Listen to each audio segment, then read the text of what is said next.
Здравствуйте, дорогие друзья. 24 октября 2023 года, вторник, на канале «Аспекты Башкортостана». Очередной выпуск «Аспектов Республики». У микрофона я, ее ведущий Руслан Валиев.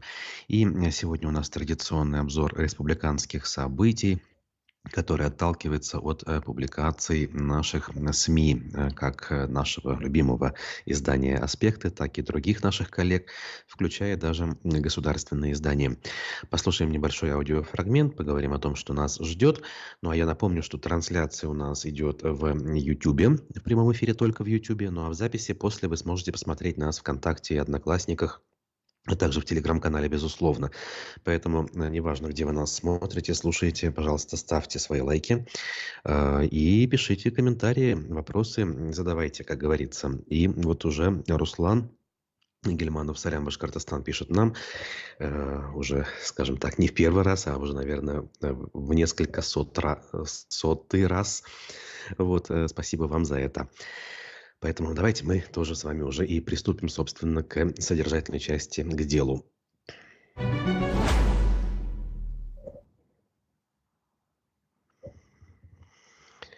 Так, ну, начну с событий, связанных с так называемой Z-повесткой. Таких новостей у нас вчера было предостаточно. Некий общественный фонд развития города Уфы, оказывается, такой есть, учредил единовременную выплату участникам спецоперации в размере 100 тысяч рублей. Средства предназначены для уфимцев, заключивших контракт с вооруженными силами в период с 23 октября по 15 ноября 2023 года. То есть не так долго, но вот почти месяц со вчерашнего дня и до середины ноября. Таким образом, кроме суммы в 204 тысячи рублей, предусмотренной Минобороны, военнослужащие через 2 дня после подписания контракта получат на свой счет от города Уфы, благодаря средствам меценатов, еще 100 тысяч рублей. Без указания меценатов, сообщила уфимская мэрия. Очень любопытно понять, какие же это деньги и кто эти самые меценаты, оставляющие свой, как говорится, видимый след в этой истории. Для будущих событий это, конечно же, важно понимать вообще, кто этим занимается. Тем временем, тем, кто уже отправился в соответствующие места и какие-то действия там произвел, не всегда удается отстаивать собственные права. Как, например, раненому военнослужащему из Башкирии, которому отказали в освобождении от службы. Новость также с сайта «Аспектов». Центральный окружной военный суд Екатеринбурга отказал в апелляционной жалобе контрактнику Василию Сидоркину, который просил признать незаконным направление военным комиссаром к месту прохождения военной службы без оказания медпомощи. Также он оспаривал заключение военно-врачебной комиссии филиала номер 4 428-го военного госпиталя, которая установила ему категорию годности к военной службе «временно негоден». Ответчиками по делу проходили военные комиссары Башкирии, Стерлитамака и Стерлитамакского района, плюс филиал военного госпиталя вышеуказанный. В апреле в удовлетворении исковых требований Сидоркину отказал Уфимский гарнизонный военный суд. В своей жалобе истец указывал, что срок его контракта истек. Кроме того, добавил он, в суде первой инстанции проявили предвзятость, отказав ему в назначении независимой судебной врачебной экспертизы. Так вот, операционная уже инстанция установила, что Василий Сидоркин получил осколочное ранение левого плеча в предплечье. После лечения в военном госпитале ему установили категорию «Г» и дали отпуск по болезни. Затем мужчина проходил лечение амбулаторно в медицинской роте. К установленному сроку в воинскую часть Василий не прибыл. После розыска его направили к месту прохождения военной службы. Апелляция посчитала, что права истца на получение медпомощи не нарушены. Причин для назначения независимой экспертизы суд не увидел. Несостоятельным, по мнению апелляции, является также довод об истечении срока контракта, поскольку, согласно Закону о мобилизационной подготовке и указу президента, небезызвестному от 21 сентября 2022 года, контракты, заключенные военнослужащими до указанной даты, продолжают действовать до окончания периода частичной мобилизации. Ну а частичная мобилизация, как мы уже сказали и мы с вами знаем, по законодательству она не завершилась, поскольку дополнительный указ об отмене этой самой мобилизации не подписан. Соответственно, действует тот указ от 21 сентября 2022 года. Поэтому те, кто уверенно заявляют, что, смотрите, мобилизация закончилась, конечно же, неправы. Другое дело, массовый отлов людей на улицах, наверное, не происходит. Это да, но как таковая она продолжается. И еще одна история, похожая на вышеописанную, также на сайте «Аспектов» со ссылкой на «Коммерсант». Командиру взвода Динару Сарварову из Башкирии за уход в самоволку дали 2 года колонии. Также Центральный окружной военный суд Екатеринбурга также оставил в силе решение Уфимского гарнизонного военного суда, который ранее приговорил командира взвода Динара Сарварова, призванного как раз по мобилизации, к 2 годам лишения свободы в колонии общего режима. Его также лишили воинского звания лейтенант, ни много ни мало. В суде было установлено, что Сарваров решил уйти в самоволку с целью временного уклонения от службы без уважительных причин. Он покинул воинский эшелон на одной из железнодорожных станций. Поезд следовал в зону проведения СВО, а мужчина уехал домой. Затем он явился с повинной в военную прокуратуру Уфимского гарнизона. В апелляционной жалобе адвокат осужденного Руслан Сатаев просил изменить наказание подзащитному и не лишать его свободы. В частности, речь шла о дальнейшем желании служить в зоне СВО, состоянии здоровья его матери-инвалида 3-й группы. Ну, наверное, вообще для определенных категорий людей с определенными взглядами, как минимум, оказаться за решеткой куда более предпочтительно, чем оказаться в так называемой зоне СВО. Тут ничего удивительного. Хотя, если смотреть на историю этого дела, здесь просили об обратном. Но суд решил, что лучше отправить в места лишения свободы. Опять же, дальше ничто не помешает Минобороны завербовать и этого, и многих других заключенных в части, которые сейчас являются во многом правопреемниками, что ли, и моральными наследниками частей ЧВК «Вагнер» Пригожинским, которых сейчас уже вроде нет, но части под эгидой Минобороны под названием «Штурм-З», например, вполне себе функционируют и не являются секретом ни для кого, вполне себе официально об их существовании сообщается. Ну и на фоне всего происходящего управляющий директор УМПО, известного Уфимского двигателестроительного завода, Евгений Семивеличенко сообщил на оперативном совещании в правительстве региона о грандиозных планах. Рост объемов производства на 2024 год в соответствии с утвержденными планами составляет 60% к 2023 году. Ни много ни мало. За счет чего рост? Задается он сам вопросом и отвечает. Это двигатели для боевой авиации, для гражданской транспортной авиации, индустриальные двигатели, в том числе новый 25-мегаваттный двигатель, а также вертолетные двигатели.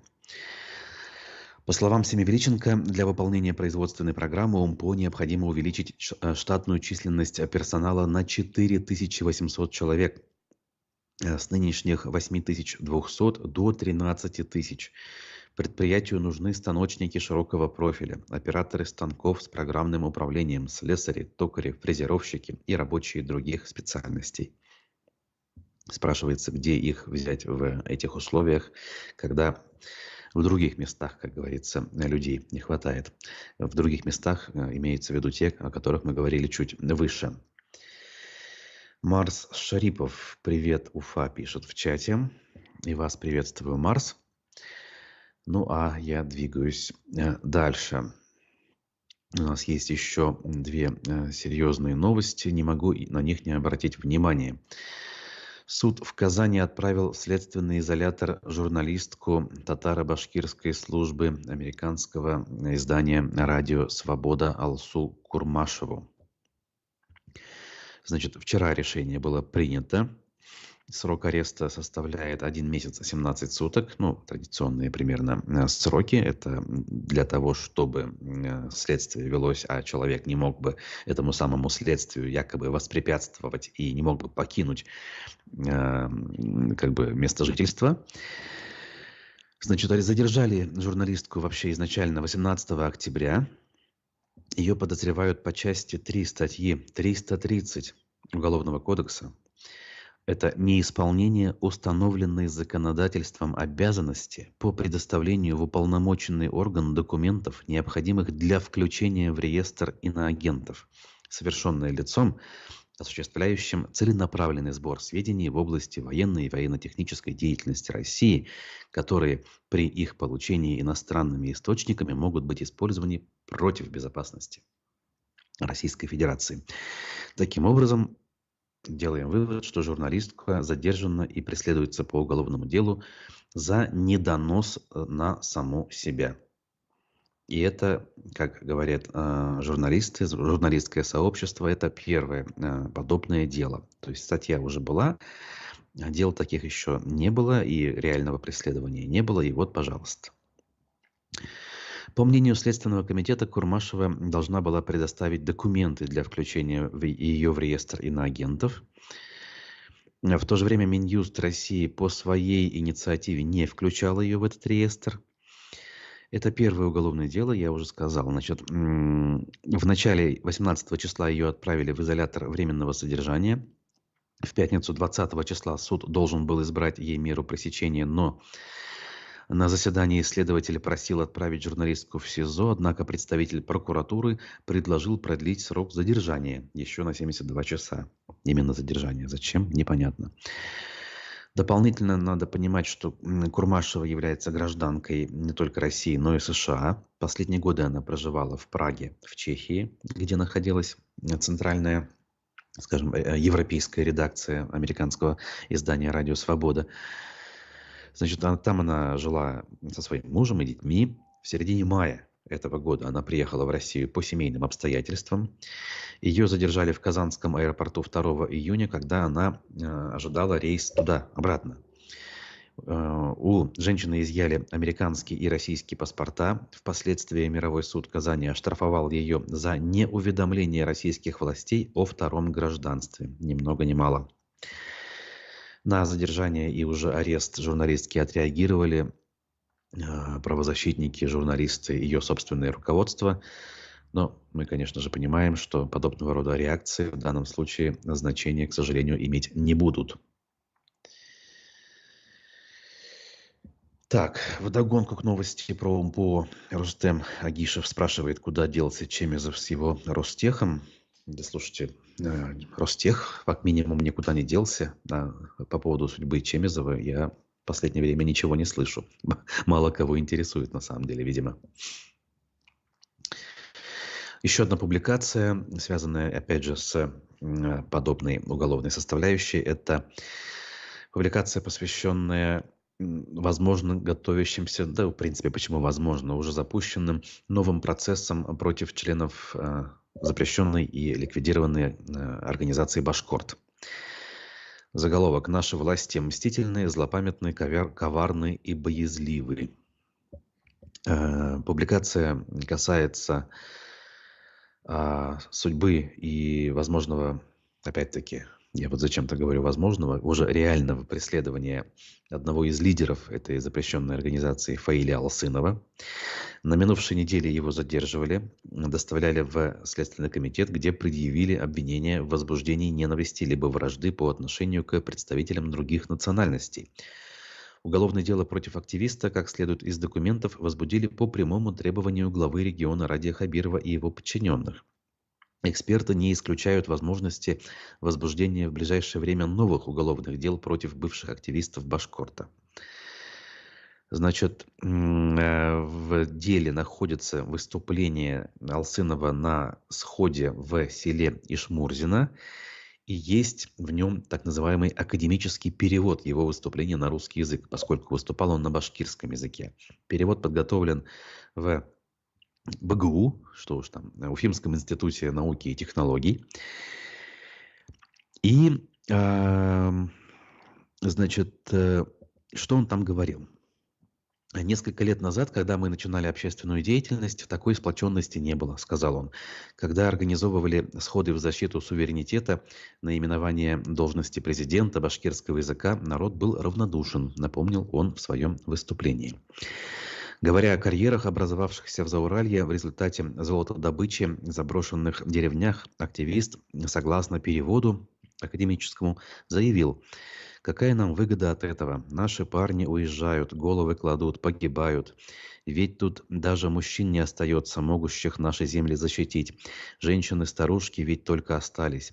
Пьющие умирают от пьянок, живые погибают на войне. Это что за политика в отношении нашего народа? Я не понимаю», задался он вопросами.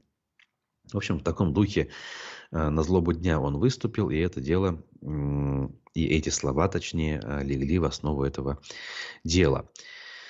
При этом я напомню, что Фаиля Алсынова не стали арестовывать до суда и помещать в СИЗО.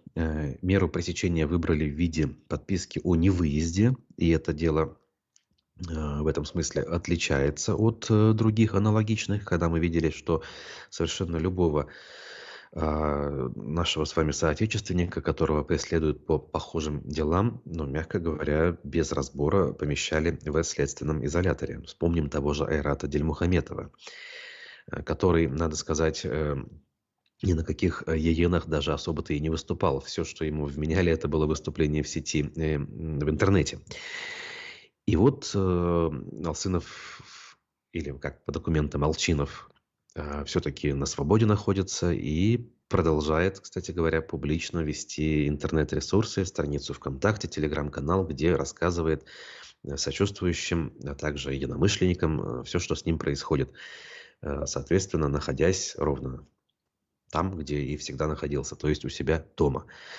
Ну, некоторые, опять же, наблюдатели, мягко говоря, удивляются, почему именно так все это происходит, по каким причинам мера пресечения такая выбрана и почему он сам, в общем, не пытается этой ситуацией воспользоваться.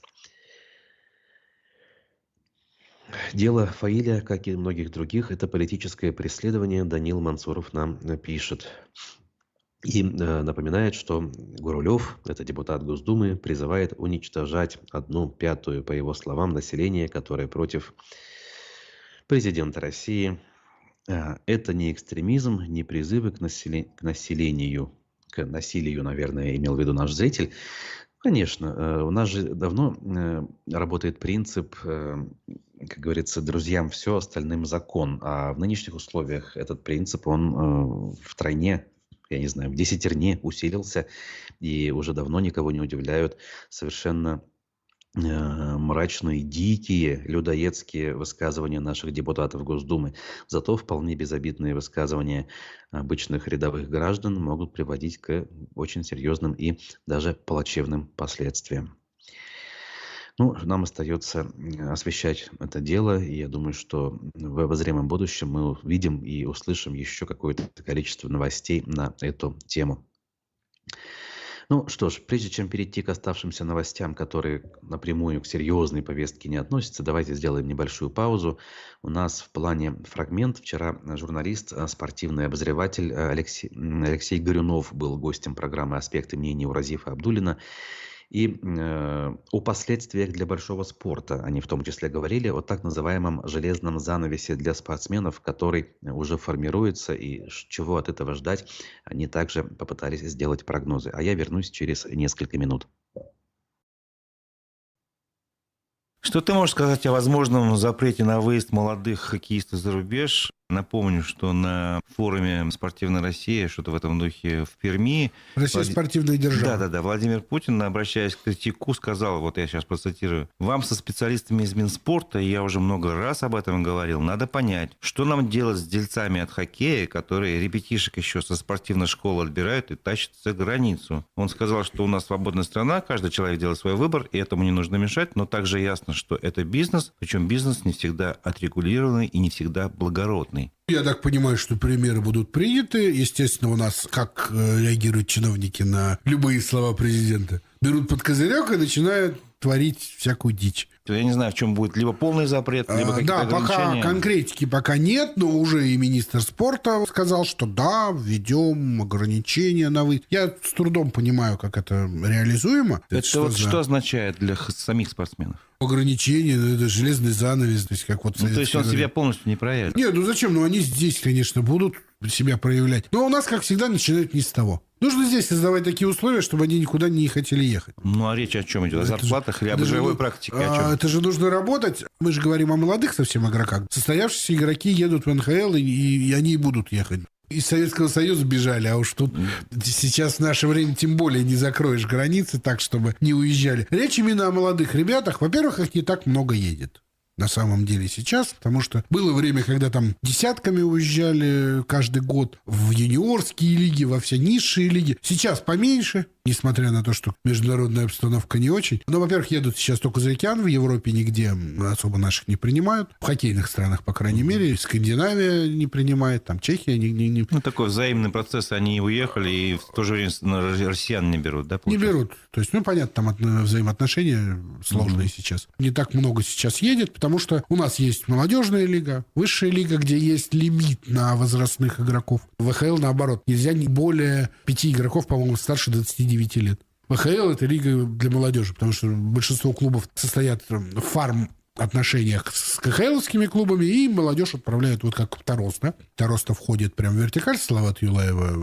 Некоторые клубы просто договор у них есть. То есть молодежи, в принципе, сейчас больше, меньше легионеров, меньше стали возрастных игроков брать. Многие заканчивают карьеру, потому что больше ставки делают на молодежь. Есть клубы, которые прямо откровенно делают ставку на молодежь, то есть это вот Торпедо Нижегородская, да, Ларионов там этим занимается. В Северстале, опять же, такой курс выбирают. Магнитки Разин сейчас очень активно вводит молодежь. Салават Юлаев так-сяк все-таки пытается, хотя я говорю, ну, есть свои особенности, но в Салавате мы тоже видим много достаточно молодых ребят. Понятно, что для всех места никогда не найдется, и кто-то будет уезжать. Кто-то осознанно начинает с юниорских лиг за океаном, чтобы в НХЛ было проще пробиться. Считается, что если ты там давно играешь, понятно, что там уже и языковой барьер не так мешает, и ты привыкаешь к тамошним требованиям, к хоккею тамошнему и к бытовым каким-то моментам. Но, во-первых, практика показывает, что, ну, то есть не намного проще, и через юниорские лиги не так много игроков из России пробилось в НХЛ. Нет особой необходимости туда бежать. Но у нас, я говорю, начинают не с того, проще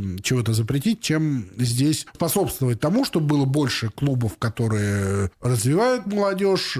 Молодежь есть. На это стали обращать внимание гораздо больше. Если раньше по кругу ходили одни и те же хоккеисты, то сейчас такого круговорота уже нет. Все-таки команда и на свой резерв тоже смотрит. Было бы, конечно, еще круче, там, МХЛ, если развивалось бы больше. Молодежные лиги, не закрывались бы клубы в некоторых городах из-за недофинансирования и так далее. А академии сейчас строятся, во многих городах открываются, там, вот Екатеринбург, Челябинск открылись, вот совсем свежие. В Омске великолепная академия с большим интернатом и с филиалами. В глухих там северных городах, там, Тарко-Сале, вот недавно наблюдал за игрой ребят из Ямало-Ненецкого автономного округа, команда «Авангард». Приезжали они с нашей уфимской «Астрой» играть. Наш посильнее.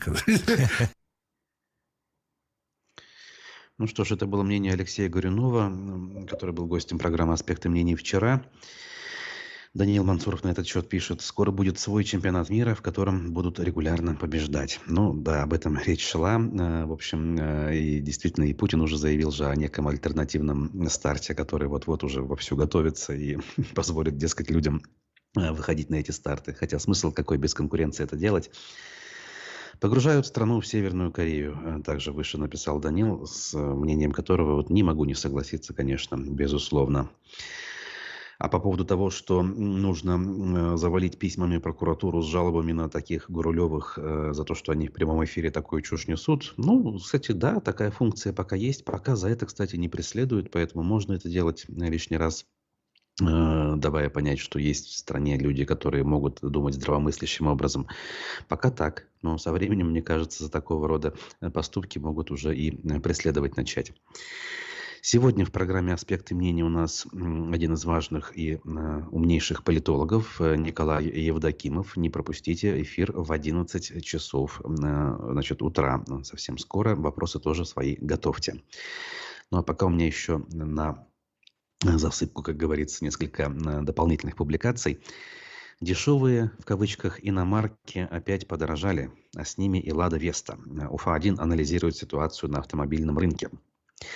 Оказывается, по данным сайта «Автостат», ни один производитель не изменил стоимость машин, отдыхая после августовского повышения цен. Но с наступлением октября начался новый виток подорожания, который затронул дешевые модели. Опять-таки, дешевые в кавычках. На сегодняшний день дешевые модели – это, например, Хавал или ХВЛ, как его называют. Ой, как это, Джолион, что ли, тульской сборки. Он сохраняет свою стоимость от 1 миллиона 900 тысяч рублей. То есть цена его не изменилась, и это машина, относящаяся к самой дешевой на сегодняшний день категории. То есть забыли уже о том, что можно было покупать автомобили за 800 тысяч, за миллион, как это было совсем недавно с теми же автомобилями корейской компании Hyundai или Kia. Даже на «Ладу Весту Кросс Техно цена составила 1 миллион 818 тысяч рублей, что стало новым рекордом для модели. И вообще базовая комплектация, вроде как теоретически у Весты не подорожала, но средние, те самые, которые есть в продаже, и все-таки можно их найти, они подорожали на 80-118 тысяч рублей. Это же касается и других, скажем так, марок, если можно так их назвать. «Москвич» у нас дорожает, не успев, по сути, начать толком продаваться. Тоже касается и других китайских автомобилей, которые выпускаются под шильдиком «Лады». В общем, и более подробно на сайте Уфа-1 можете посмотреть. Я думаю, что все-таки могут быть среди нас, среди вас те, кто так или иначе задумывается о том, что в обозримом будущем надо поменять автомобиль. Хотя за такие цены в нынешних условиях, мне кажется, это совершенно неразумная, конечно, история. Ой. Так.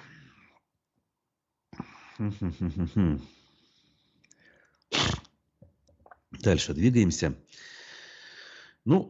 Что тут скажешь? Вопрос о сносе гостиницы и бассейна «Тан» в Уфе продолжает быть открытым. Местные жители, и не только, люди, которые пользовались бассейном, бьют тревогу. А все дело в том, что там кое-какие есть хитросплетения, связанные с собственностью.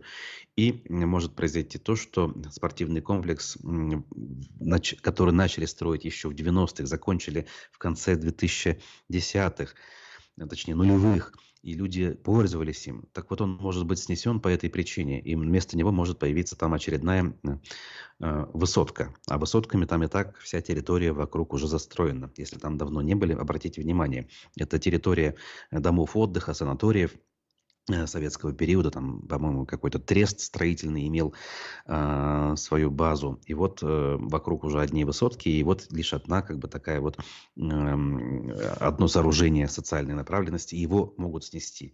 И ничего уфимская мэрия и руководство республики в этом смысле не делает. Полный, конечно, абсурд. Что тут скажешь? Хотя за что боролись, на то и напоролись. Наши сограждане, по большому-то счету, совершенно пассивные, безропотные, послушные, наверное, заслуживают такого к себе отношения. Но это же нас-то с вами не касается, друзья. Вот тех, кто смотрит «Аспекты» и старается все-таки рефлексировать по этому поводу и отстаивать свои права.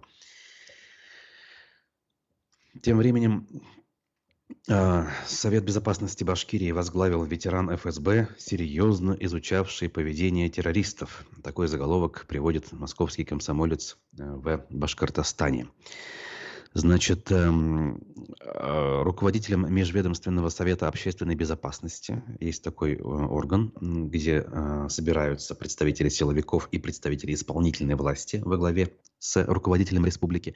Так вот, его возглавил Валерий Олейник, ранее занимавший пост начальника аппарата республиканской структуры, призванной обеспечивать взаимодействие с силовыми ведомствами. Кресло секретаря Башкирского совбеза пустовало, оказывается, с марта 2021 года, когда прежний руководитель Алексей Касьянов перешел на должность главного федерального инспектора в Башкортостане. Вот так вот. Вообще, если какие-то сводки скажем так, из области жизни силовиков хочется почерпнуть, то вот московский комсомолец в Башкортостане, он обычно обладает источниками изнутри и как можно раньше о таких вещах сообщает. Ну а голоса известных деятелей, в том числе телеведущей, башкироязычной телеведущей Флюры Мурзиной и Томаса Мраза, должны появиться в дорожных подсказках в приложениях Яндекса. Материал, судя по всему, рекламный в медиакурсети, но мне как бы тема понравилась. Может быть, кому-то это будет важным. Так вот, Яндекс.Карты сообщили, что Флюра Мурзина и Томас Мраз стали новыми голосовыми проводниками. Скачать это все можно будет традиционным образом в настройках Яндекс.Карт и Яндекс.Навигаторов, где и до сих пор можно было, в принципе, разные голоса этих самых навигаторов устанавливать. Но вот на башкирском языке до сих пор не было, и это довольно важная история. Пока на государственном уровне ничего в поддержку национальных окраин не делается, а наоборот аннулируются рамочные конвенции, например, да, о том, что сохранить нужно малые народы. Хотя бы бизнес, хотя уже и бизнес, знаете ли, такой сомнительный, в том смысле, что насколько он независим. Если рассуждать, то Яндекс уже менее в этом смысле интересен. Но опять же, хоть какие-то у них остаются такие проблески здравого смысла и попытки идти в ногу со временем, делать что-то интересное и важное. Ну что ж, я благодарю за активность в чате некоторых наших зрителей. Вы разнообразили сегодняшнюю нашу встречу, наш разговор. И разговор был сегодня непростым, но содержательным. Напомню, что в 11 часов Николай Евдокимов в программе «Аспекты мнений». Ну а я с вами прощаюсь. Увидимся ориентировочно в четверг. Пока что хорошего дня. Будьте осторожны. Погода, мягко говоря, зимняя. Вот. Хорошего дня еще раз. До свидания.